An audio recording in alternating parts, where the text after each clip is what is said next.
Hi, I'm Dr. Easton Kelsey, and I heal my eyes naturally. For more information, check out my bio. This is part 2 of my rant on red light for the treatment of dry macular degeneration. Probably everybody who watches this knows somebody who has macular degeneration. This is a very important message to get out. I'm going to be going over some of the studies that were done on red light therapy.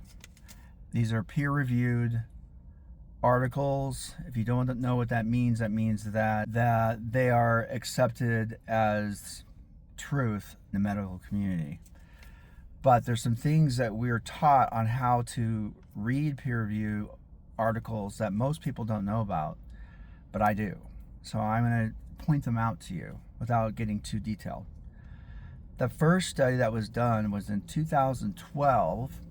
They reported an immediate improvement of vision by, they said like 5.6 letters or something, but there's typically, depends on the degree of visual acuity, but the average line has 4 to 5 letters per line. So they improved maybe by one line of, let's say they were 20/40 and they got to 20/30. So that would be one line improvement after one treatment. They only studied 18 eyes, which isn't a very large sample. The biggest issue I have with that study is that one of the authors has financial connections to the company that makes the laser. So that is a conflict of interest.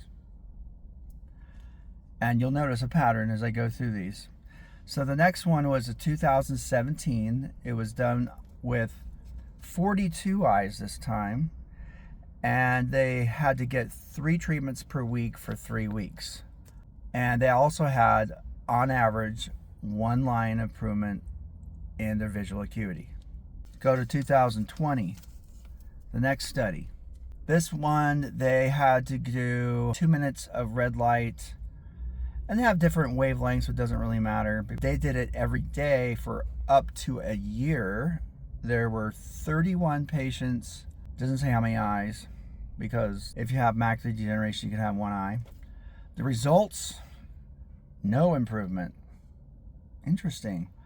And also interesting, that one really didn't have any conflict of interest of the authors. Seems a little less biased. More to come. Stay tuned to part 3. If you haven't watched part 1, this one won't make much sense, but you need to know this information, folks. Tune in for more. Blessings and namaste.